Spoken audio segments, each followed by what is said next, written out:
So I don't care about it anymore. But you don't touch my children because that is not yours. You may own the whole world. That one, you don't own it. It's my blood. You don't tamper with it. Don't try.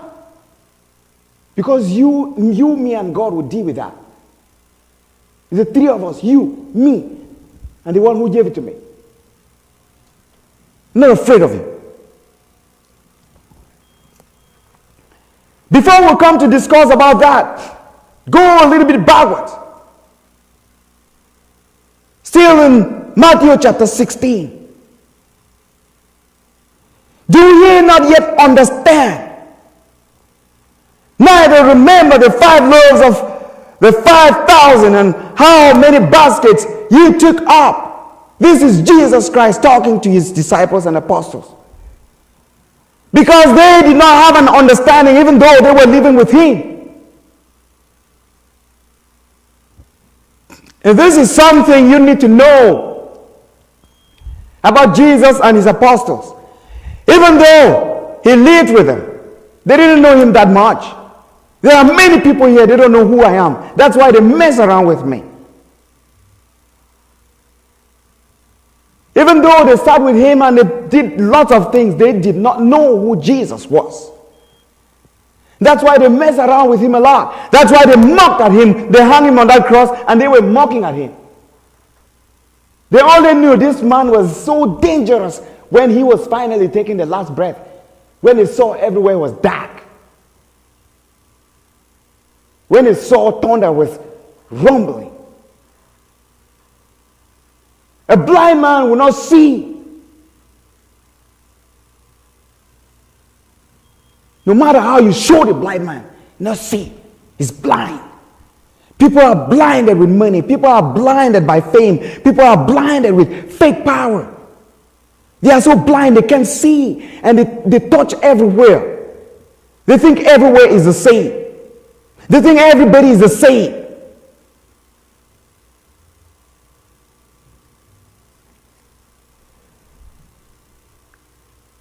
Neither the 7 loaves of the 4,000 and how many baskets ye took up.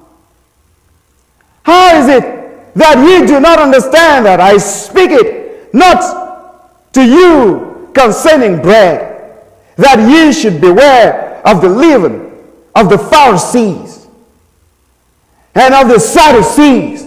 You know who are the Sadducees and the Pharisees today? All the 6 Jews, that's how you can liken them. Those are the leavens.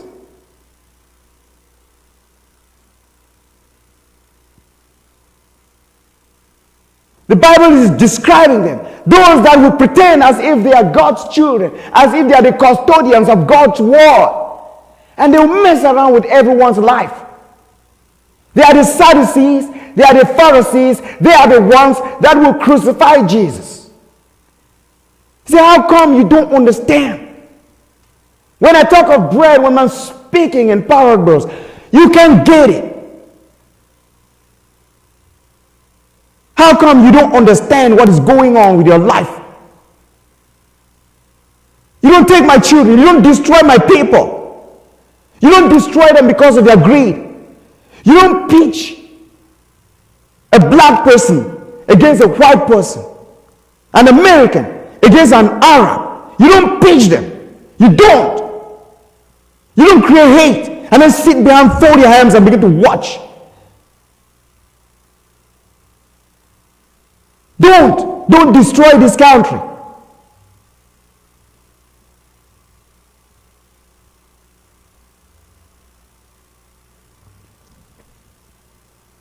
America didn't do anything to you. Then understood they how that he bade them not to beware of the leaven of bread, but of the doctrine of the Pharisees and of the Sadducees. When Jesus came unto the coast of Caesarea Philippi, he asked his disciples, saying, Whom do men say that the Son of Man am? You know, when he stirs a little bit of things around here and there, when he speaks, people begin to pee and shake. And then when you see it, you look, you go back and say, what do they say? Who do they say he is? What do they say he is? What do they say the Son of Man is? By then, he didn't say he's the Son of God yet. He's the son of Joseph. Who did they say the son of Joseph is? Who did they say Malo is? It's a crazy, crazy dreadlock guy who doesn't care about anything. He's to fight like a bull for his children. You've never seen a man. You have one in America right now. I will fight and die for my children.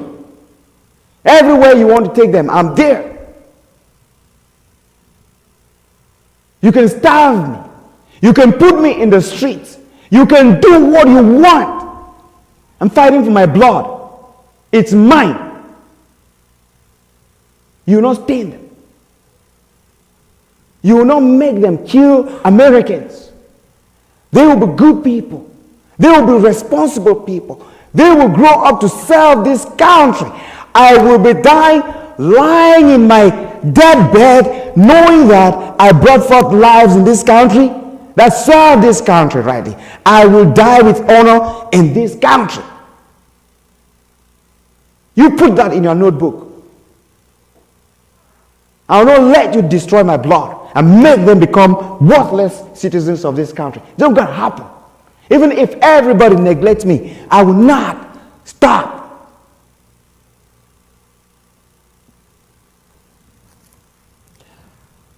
Who do they say the Son of Man is? And he said, some say that thou art John the Baptist, some Elias, and others Jeremiah, or one of the prophets. I remember one day, no, I don't want to share this story because it's a funny story. I'll let it alone. He said unto them, but whom say ye that I am? You know, I don't know why he was asking all these questions. He didn't have time to sit and begin to ask about himself. Because at times, you know, when God uses you, when the universe uses you, at times you sit back and you look at yourself and say, wow, where did this come from? When you have decided to become the vessel unto honor, when you have chosen the path of difficulty so that you can serve God, He does things in you that at times you sit back and say, oh my God, how did I do this?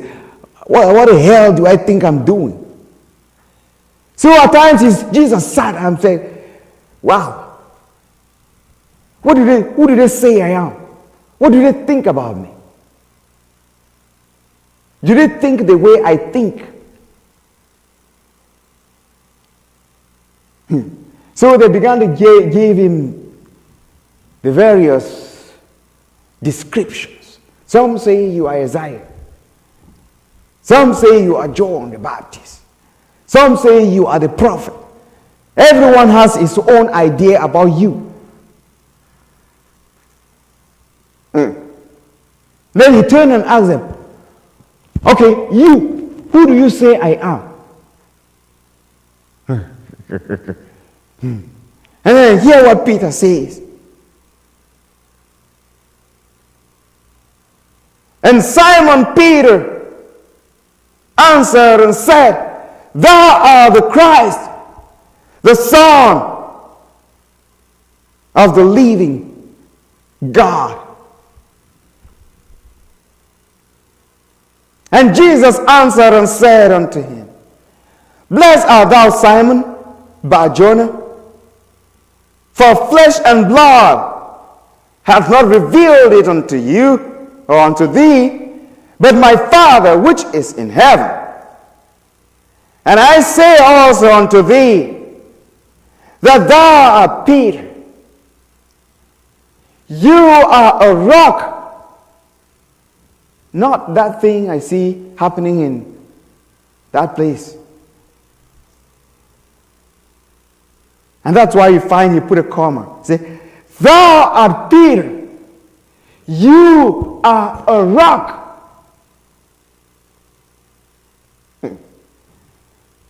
And upon this rock, I will build my church. Thou art the rock, and upon a rock, I'm not going to build my church on sand. I'm going to build it on a rock. He didn't say he was going to build his church on Peter. That needs to be correct.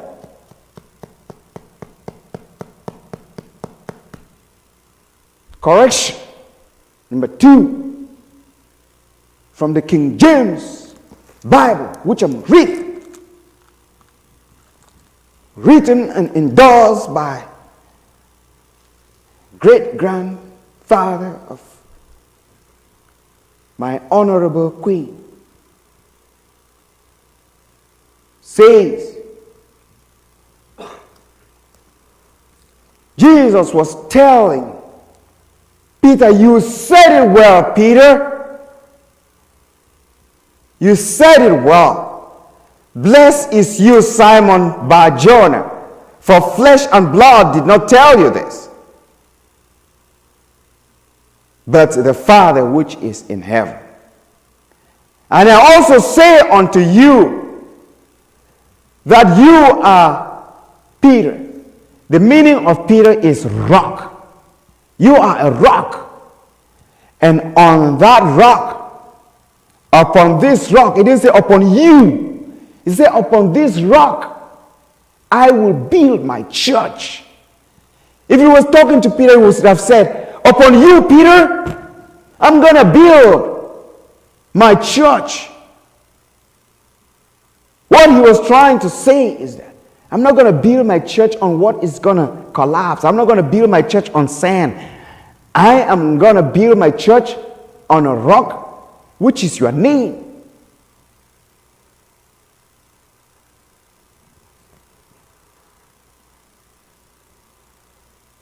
The gates of hell shall not prevail against it. He didn't say against Peter. He didn't say, upon you, I'm going to build my church and the gates of hell will not prevail against you. He said, no. Upon this rock, I shall build my church. And the gates of hell, no matter the flood, the flush, the bombardment, it will not prevail against it. I build my life on a rock. I build my life on a rocky foundation. I don't build my life on sand. And so don't touch my children and just think that. You just walk away because you thought I'm building my life like everyone has built his on sand. You're making a mistake because you don't know where I sleep and put my head and where I wake up.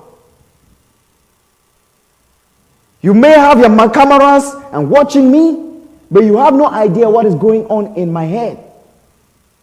Because if you did, you'll be so scared. You will not like a minute of what you are doing. You will not like it. Because you are a common human. Or a demonized human who doesn't understand his left and right. Jesus told Peter that I will build my home on a rock and not on sand. I'm not going to build my life on money. I'm not going to build my life on a human being. I'm not going to build my life on materialism. I'm not going to build my life even on my own trust. I don't trust even myself. I don't, because you have corrupted me. Last week we looked at it where it said, the things I ought not to do, but I see myself doing them. I now know that it is not me that do this thing, but sin that is in me. I know you have corrupted me. I'm cleansing it, so I don't even trust myself. So I cannot build my house on me. No way. You will not fool me. You're not going to fool me. And I don't want them to fool you. Don't let them fool you. Don't build your house on a rocky foundation, on a sand foundation, on money, on jobs, on material things, on fake labor. You're wasting your time.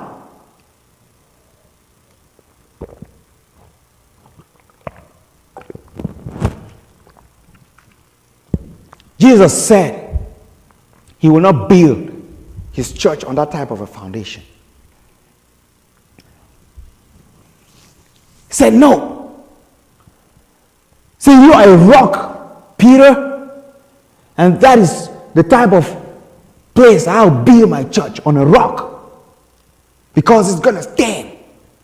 I didn't come on this earth to loiter and be fighting with judges, with women whom I have children with people who are running after money and material things and little fame, power here and there. I don't really have time for all of that. I have a deeper function on this earth. I have a deeper, a more serious job to do here. Those obstacles, they are just animators helping me to go where I want to go. You need to understand that. I don't have a problem with humans. I have problems with devils that are in those humans doing all of that. Because those demons, those devils are much more intelligent. And those are the things that I can deal with. We wrestle not against flesh and blood, but against principalities. That's what I'm dealing with. Not with someone who is sitting there passing judgment. That person doesn't know himself. I'm dealing with the spirit behind that person. We wrestle not against flesh and blood, but against you, principalities, against you, powers, against you, forces of darkness operating in high places in the minds of those people. It's you I'm dealing with. And that's what Jesus said here. Verse 19. And I will give unto thee the keys of the kingdom of heaven. And whatsoever thou shalt bind on earth shall be bound in heaven. And whatsoever thou shalt loose on earth shall be loosed.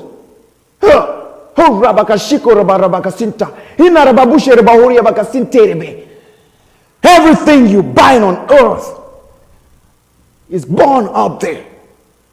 It's born in the kingdom, in the universal arena of cosmic law. Every curse you curse on earth will be established there. It's just a matter of time. You want to put them into the abyss, you can. You want to destroy all their works, you can. Everything you bind on earth shall be born in heaven. It's the power that God gave to you, human. You're not using it. They're messing around with your life because you are not using that power. You better wake up. And I will give unto you the keys of the kingdom of heaven. And whatsoever thou shalt bind on earth shall be bound in heaven. And then whatsoever thou shalt loose on earth shall be loosed in heaven.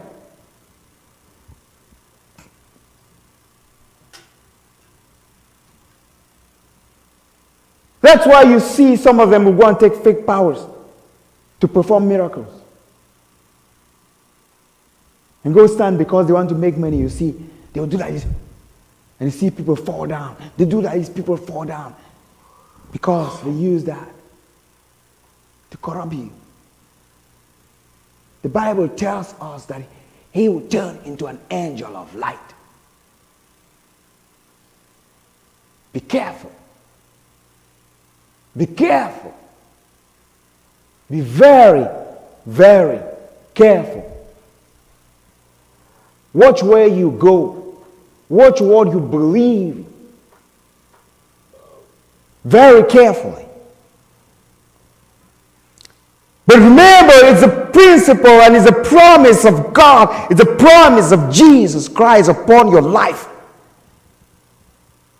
When you believe in Him, when you trust in Him, when you believe in the power of the Most High, He said, whatever thing you bind on earth shall be bound in heaven. And whatever thing you lose on earth shall be loosed in heaven. They tried to kill me. They tried to destroy me since I was 15. I watched them go down one by one. I'm watching them. I'm watching them. I'm praying for them.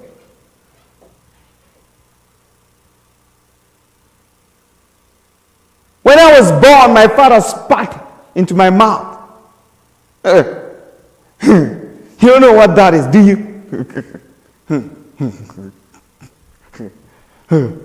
A typical African.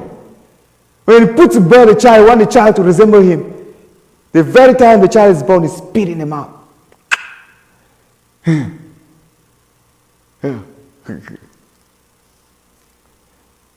That's how kings were made. That's how kings were enthroned. They were enthroned from the very first day they are born. If I was a king, I put to birth a child. I want that child to be my successor. I'll put kingship into that child right there. The very first meat is brought out of.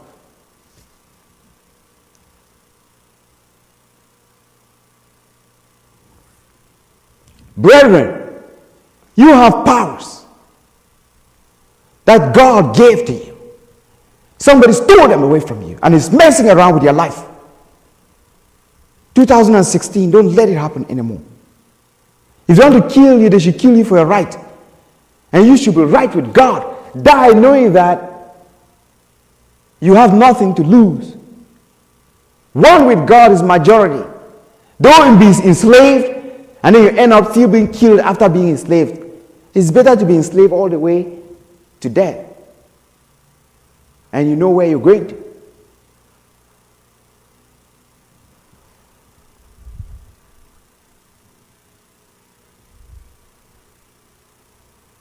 Then charge his disciples that they should tell no man that he was Jesus and Christ. From that time forth began Jesus to shew unto the disciples how that he must be unto Jerusalem and suffer many things of the elders and chief priests and scribes, and killed and be raised again on the third day.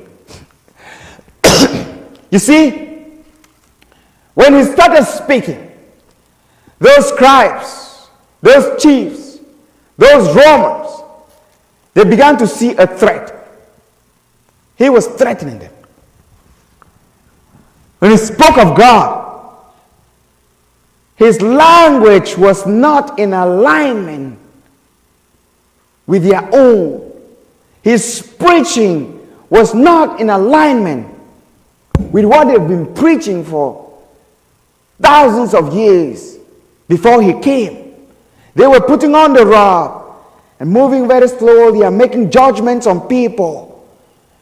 You know, all the robes and all the hearts. So when he came, he was different. He was simple. Moving around with people, sitting and eating with them, and not being a high priest, but teaching them and passing the real message to the people, giving them bone to chew, not milk to swallow. I don't have time for that milk stuff. That's why my stuff is not for everybody. That milk killed all of you, destroyed all of you, put you where you are today. I give bone to those that are mature enough to understand this is a bone I need it for the strength of my jaws and my teeth. I need to bite on it. A bulldog needs that. A little chihuahua doesn't want a bone. If you are a chihuahua, remain and be a chihuahua. This is time for bulldogs. This is time for German Shepherd. They will crush all the chihuahuas if there's a fight. Choose where you want to be.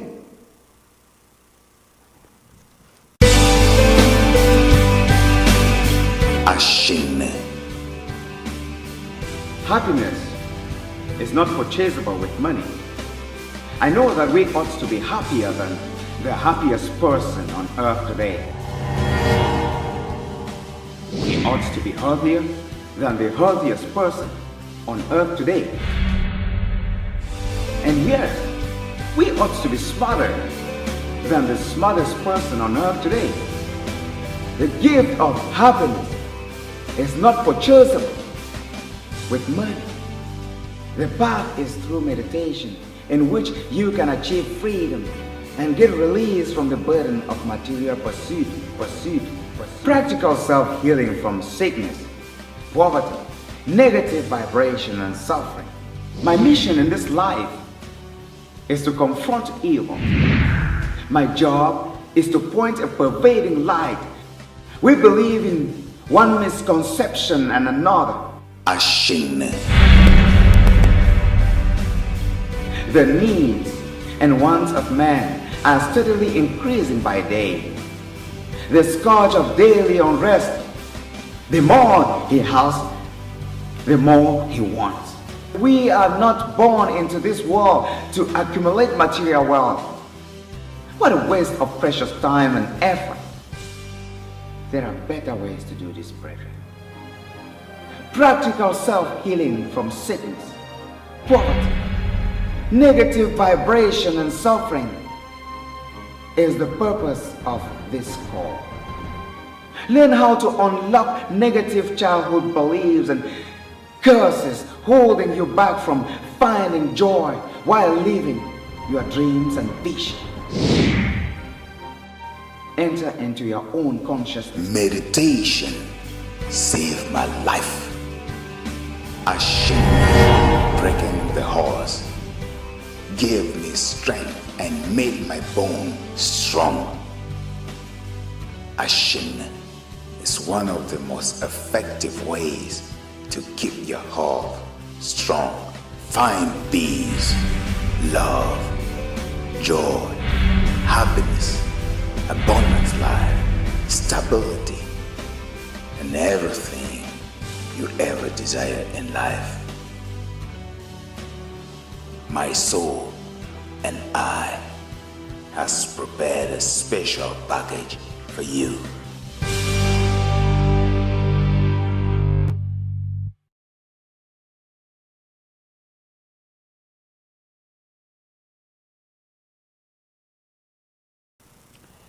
Jesus began to give them bones. And look at the way they chewed that bone until when he died, even up to 300 years ago, they still continue to die and stick on that bone. If they were eating milk, they would have crushed all of them. Christianity would have died. He taught them the truth. How they thought I were corrupted, he began to straighten it. Began to tell them the truth, what it's supposed to be, how it was supposed to be preached, and how they were twisting every single phrase in every twist and turn, just like they are doing with this precious Word of God. The same thing that happened in the day of Jesus Christ. Right here, right here.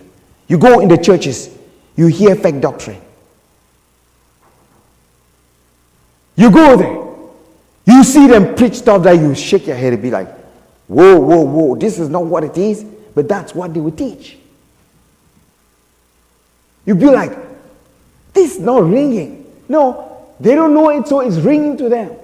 So long as it's about money, so long as it's preaching is about making some cash, it's a good one.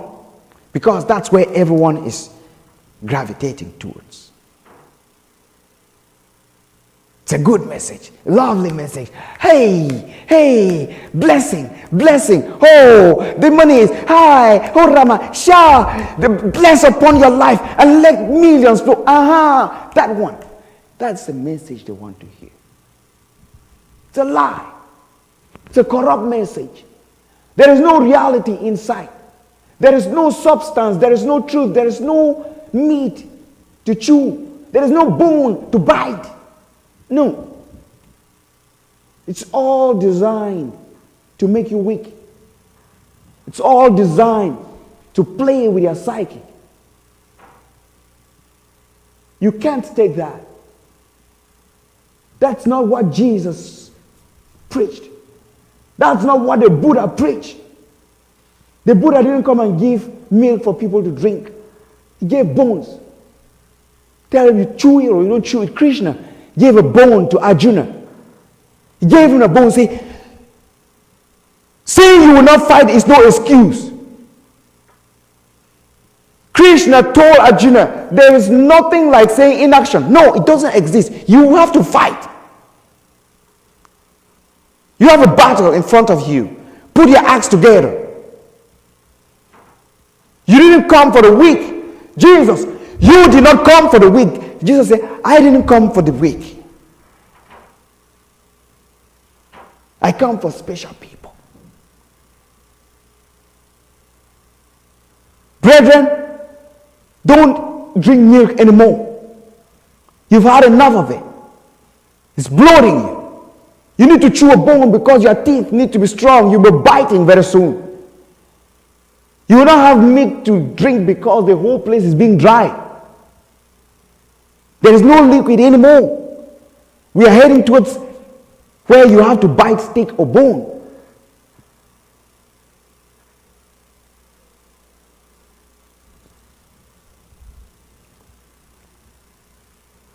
Look at what happened when Jesus told the disciples he was going to Jerusalem to suffer and die. From that time forth began Jesus to show unto the disciples how that he must go into Jerusalem and suffer many things of the elders in the church, the priests and the scribes, and be killed and be risen again on the third day. I'm not going to die like that. I don't want to, because I've already died once. That is calling. It's not mine. Then Peter took him. Said, come here, Jesus, come here. Come with me. Why are you saying all of this? He said, and began to rebuke him, saying, be it far from thee, Lord. This shall not be unto thee. No, I'm not going to let it happen to you, Jesus. I want you to stay with us. No, you are ours. Jesus looked at him. Jesus knew what was going on inside of him. That was not Peter speaking.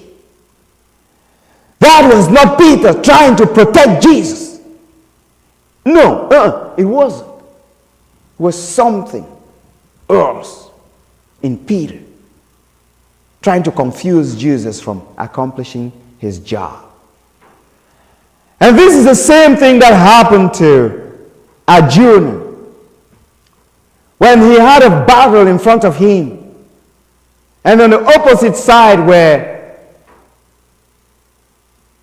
his cousins, his brothers, his family standing to fight him. And he knew if he goes into the battle, he was going to crush all of them.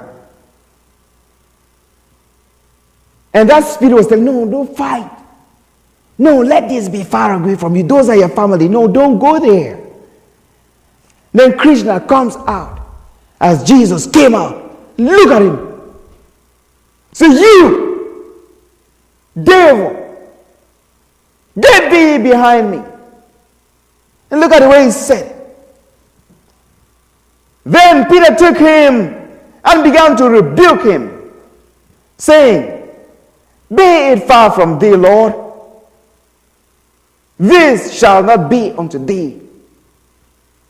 But he turned and said unto Peter, Go thee behind me, you Peter. No, that's not what he said. No. Look at what he said. To show you that the battle you have is not what you see with your eyes. A spiritual person will be seeing something else. And you, an ordinary man, you are seeing something else. When you see me aggressive and intense, you think I'm talking to this person. I don't have any problem with a fellow human being. There's something behind him I'm dealing with, very strong. He has taken over a brother. He has turned that brother into a monster. He has taken over his sister and has turned that sister into a terrorist, terrorizing you, terrorizing the husband, using all the tools that the devil has put around. It's nothing. You don't give them chances like that. When you get soft with that sister, yeah, with that brother, yeah, you are massaging the demon behind, growing bigger and bigger and bullying you. It doesn't stop.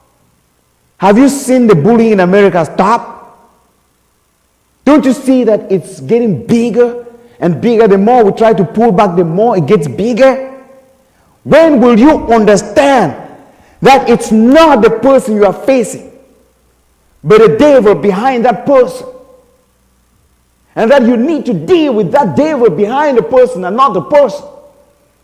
When you Americans will open your eyes to see that there's an invisible spirit behind your husband, behind your wife, behind your children, behind your leader, behind your politician, behind the one you put in the office. When will you know that you need to focus to deal with what is behind your fellow human being? You are dealing with a very complicated issue. Look at the way Jesus dealt with it. But he turned and said unto Peter, Get thee behind me, you Satan. Thou art an offense unto me, for thou severest not the things that be of God, but of those that be of men. You see what he said? Get thee. He said, he turned and told Peter, Get thee behind me, Satan. Who was he talking to? He said he turned, he was talking to Peter, but he was addressing something else. Peter is not Satan. Satan is a spirit that was in Peter. And Jesus was speaking to that spirit directly. And when you want to cast out a demon in a person, if you have the powers, what you are doing is you speak to the demon through the person. That's how you cast out demons. You don't say, Hey, demon, go away. Leave that person alone. Hey, you get up. Intensely, as if you are speaking to the person. You are addressing the person.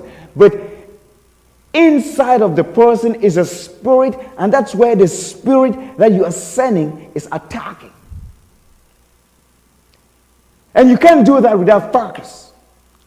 You can't do that without removing that person and putting that person aside so that you can see the spirit behind that person. If not, you hurt the person. That's how deliverance is done, brethren.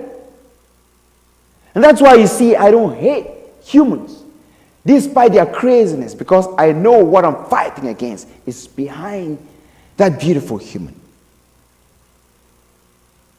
Once that spirit leaves that human, you see the beauty in that human shine.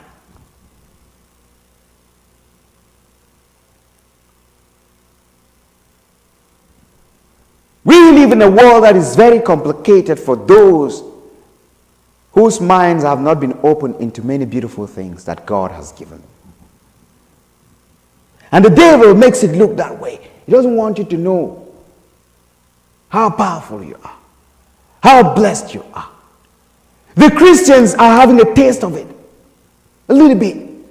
If they were able to open up to meditation, focused prayers, where they can learn how to understand how their biology works, like the Eastern philosophies do, understanding the energy centers, I think Christianity will be a force to reckon with.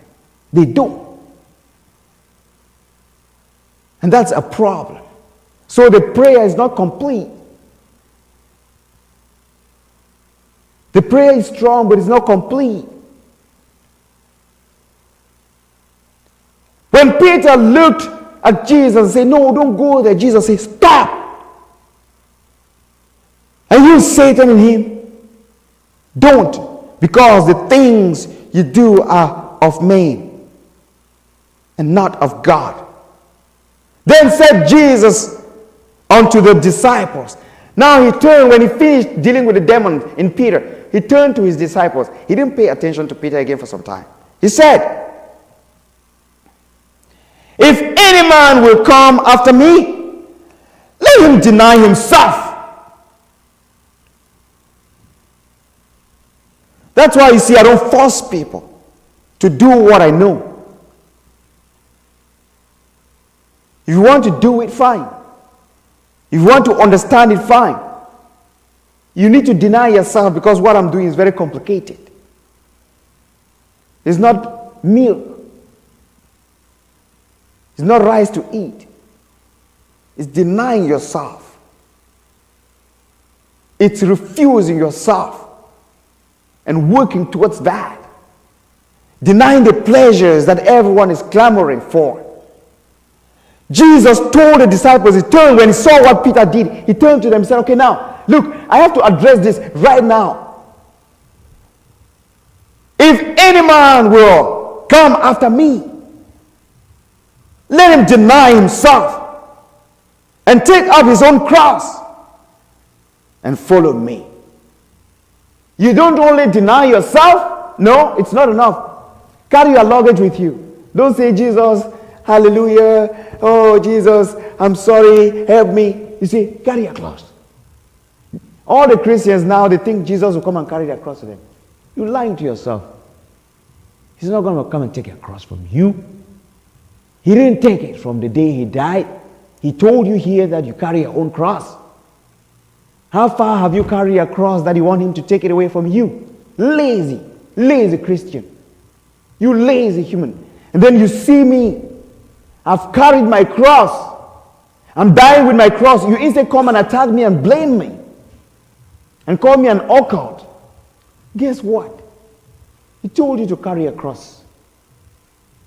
Pick it up. Start walking with him. The cross of Jesus is not heavy.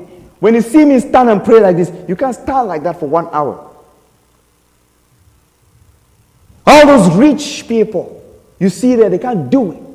All those oppressing us, they can't do it. The Bible tells us how much Jesus used to pray.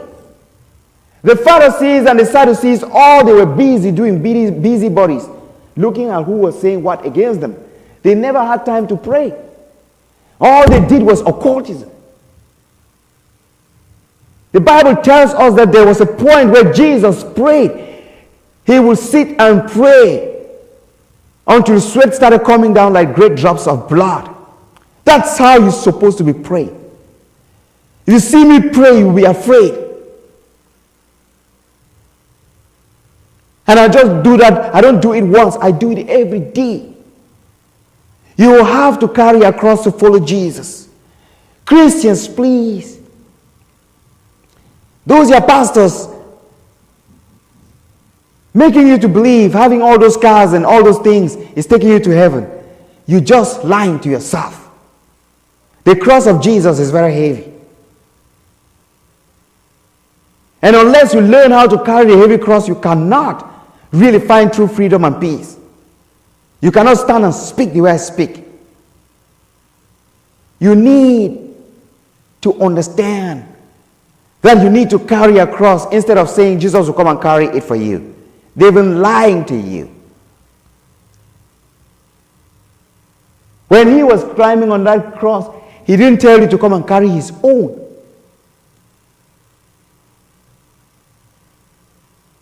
He came for one thing, to take one thing away. Jesus came to take one thing away from you. The blood sacrifice of the bull that was troubling us. Look very carefully in the Bible. From the book of Genesis, that's what was promised mankind. That's what was promised the seeds of Abraham. That Jesus will come. He will be born to come and take away that sacrifice. And not to take away your cross. You had to still carry your cross with you. He only reduced your cross. He only reduced your karma. Understand this. And so when he was about to suffer and die, Peter was like playing the game. He said, no, don't confuse me. Don't do it. Stop. Then he turned to the disciples. He told them, whosoever shall save his life shall lose it.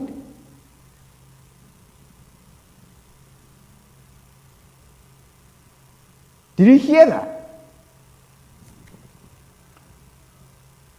If any man shall come after me, let him deny himself and take up his own cross and follow me. For whosoever shall save his life shall lose it.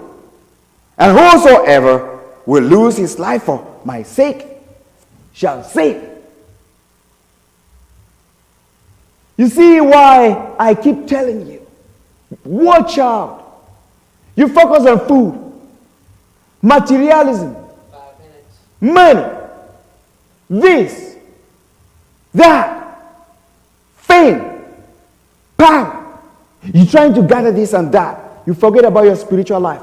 You want to have an education. You forget about your spiritual life. You have profession. You forget about your spiritual life. You're struggling to save this physical life. Jesus said, whoever shall strive to save that life will lose it. You will lose it. And whoever will protect that life by following me, he shall gain it. And he turned again and then used this amazing verse. For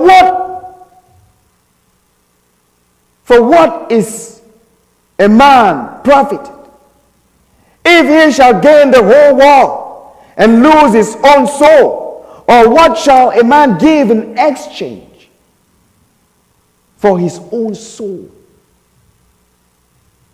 Imagine you are on earth. You are fighting to protect your life. You are fighting tooth and nail and joining all these people who are going around hurting me and black people and Arabs and whites and hurting Native Americans and everyone. You join them because you want to make a little bit of money. You want to have fame. You want to have cars. You want to have buildings. You want to have land. You want to acquire all these things here on earth. He said, what shall it profit you when you will gain the whole world and lose your own soul? What profit will you make?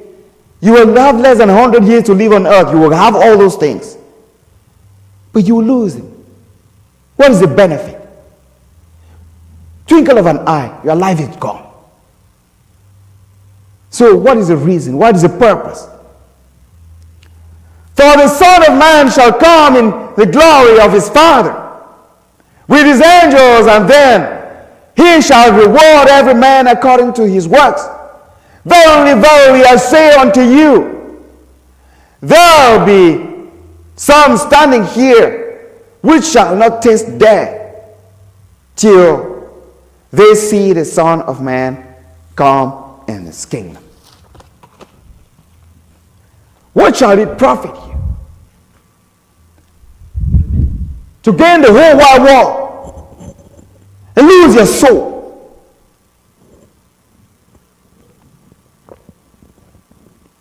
What will you gain after that? Nothing. Why will you want to not be like me? Just fight your life, have your freedom, speak as freely as you want. Face any terror that came and say, I don't care. Let's face it. What do you want? And at the end of it, you still have it all. He said, verily, verily, I'm telling you. Because as I'm telling you, there shall come a time that even amongst us, there shall be people that will not see death. Some of us will not die when the kingdom of God will come. We live in the end times. We see what is going on. There is confusion, there is death, there is killing, there is destruction. And we know those that are causing it. And we are struggling to meet up with what they are doing. Brethren, you need to wake up. And the right time is now. I'm not asking you to join my soul and I, but I'm asking you to look very carefully at what you want to do with your life in 2016. Don't let them lie to you. Don't let them cheat you. Don't let them steal your soul from you. Wake up and stand up and do the right thing. Love your neighbor. Love your friend. Love your relationships. Do good to those who hate you. I love you, and I'll see you next week. Have a blessed weekend. Thank you. Finally, that anxiously awaited moment is here. Your precious little bundle of excitement is now package ready. There is no doubt you will enjoy the happiness of the occasion. Your sleepless nights and personal adjustments to increasing life stresses that deplete your energy reserves will soon be a thing of the past. I know juggling the demands of work with family commitments surely leaves little for yourself.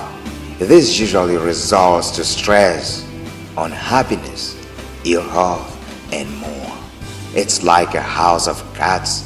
Though it is standing, I am hopelessly aware that the slightest breath of wind or the smallest breeze could knock down a wall, a room, or the entire structure. I see your need for a serious companion to a more fulfilling life. That is why your inspirational videos are designed especially for a new life of happiness, peace, love, joy, good health, and abundance, and self-actualization, brethren. As seen on TV, My Soul and I devotion delivers simple, practical solutions to everyday life's easy and complex problems, easy to follow. This comes with easy to follow Ashin training video for a flawless body and a spiritual awakening. This is pricey, but it's yours free just for requesting a free inspirational video and more. Go to www.mysoulandI.com.